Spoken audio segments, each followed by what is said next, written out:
నేను చిన్నప్పుడు నాకు లెక్కలసలు వచ్చేవి కాదు. నేను ఆల్‌మోస్ట్ ఫెయిల్ అవుతూ ఉండేవాడిని. అయితే ఇంటర్మీడియేట్‌లో ఎలాగైనా బాగా కనీసం మంచి మార్కులు రావాలి అన్న ఉద్దేశంలో బాగా కష్టపడుతూ ఉన్న రోజుల్లో అప్రాక్సిమేట్‌లీ ఆ టైంలోనే ఎల్లయ్య నాకు ఘంటసాల గారిని పరిచయం చేసింది కూడా అప్రాక్సిమేట్‌లీ ఆ టైంలోనే. So, okay. అప్పటినుంచి మాకు చిన్న టీ హోటల్ ఉండేది. రజాక్ హోటల్ అనేసి బాగా గుర్తు. అక్కడ మా నాన్నగారు ఎప్పుడు టీ ఆర్డర్ చేస్తే నేను తాగేవాడిని. వాళ్ళ దగ్గర అన్ని ఆత్మీయులు, క్యాసెట్స్ ఇలాంటివి ఆత్మీయులు లేతే ఘంటసాల గారివి అన్ని ప్రైవేట్ వెంకటేశ్వర స్వామి మీద పాటలు ఇవన్నీ తెచ్చుకొని పెట్టుకొని, శివశంకరి ఇలాంటివన్నీ. ఒకవైపు అవి రన్ అవుతూ ఉండేవి. నేను మ్యాథ్స్ కుస్తీ పట్టి, పట్టి, పట్టి చివరికి దాదాపు 100% వరకు వెళ్ళగలిగాను. దానికి క్రెడిట్ ఓ రకంగా ఘంటసాల గారు.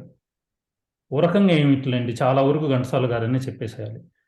ఆ తర్వాత విషయం ఏంటంటే ఎంఎస్‌సి హైదరాబాద్ సెంట్రల్ యూనివర్సిటీకి వచ్చినప్పుడు నేను మొత్తము బీఎస్సీ మొత్తం తెలుగు మీడియంలోనే చేశాను కాబట్టి నాకు ఇంగ్లీష్ అసలు వచ్చేది కాదు. సెంట్రల్ యూనివర్సిటీ అంటే ప్రొఫెసర్స్ అందరికీ కూడా వాళ్ళంతా సెంట్రల్ అంటే వివిధ స్టేట్స్ నుంచి వచ్చారు కాబట్టి వాళ్ళకి I think 90% no 95% of them did not know how to speak Telugu. Central university కాబట్టి. అందరూ అన్ని చోట్ల నుంచి వచ్చారు కాబట్టి. నాకు ఇంగ్లీష్ రాదు. అటువంటి పరిస్థితుల్లో కేవలము మ్యాథమెటిక్స్‌లో స్ట్రాంగ్‌గా ఉండడం వల్ల, ఒక ప్రొఫెసరు కంట్లో పడడం వల్ల, నన్ను ఎంకరేజ్ చేయడం వల్ల నేను ఎంఎస్‌సి గట్టెక్కాను సార్. MSc physics. ఫస్ట్ సెమిస్టర్‌లో లేకపోతే నన్ను బయటికి పంపించారు. గురప్పకు క్లియర్‌గా తెలుసు నా పరిస్థితి. ఫస్ట్ సెమిస్టర్‌లో నేను ఆల్‌మోస్ట్ నన్ను బయటికి పంపించేసే పరిస్థితి. అంటే అక్కడ 2 సబ్జెక్ట్స్ ఫెయిల్ అయితే యూ కెనాట్ కంటిన్యూ ఎనీమోర్. అది పరిస్థితి అక్కడ. అటువంటి పరిస్థితుల నుంచి నేను టాపర్‌ని అయిపోయాను సార్. అంటే లాస్ట్ సెమిస్టర్‌లో టాపర్.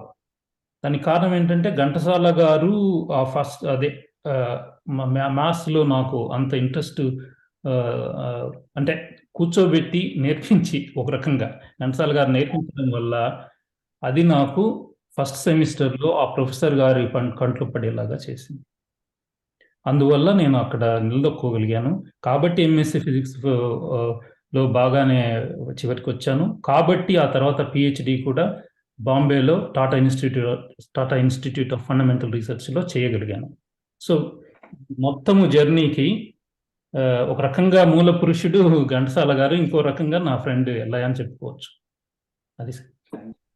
ఘంటసాల గారు ఓ పాట పాడారు. లేదు సుమా, లేదు సుమా, అపజయమన్నది లేదు సుమా. అంటే ఏ పర్సన్ విల్ పవర్ ఉంటే ఏ స్టేజ్‌కైనా వెళుతనే ఆ పాటలోని భావం అది. చాలా మంచిది. చాలా బాగా చెప్పారు యువర్ ఎక్స్‌పీరియన్స్. అదే వెరీ మన nice. Thank you. Please like, share, and subscribe.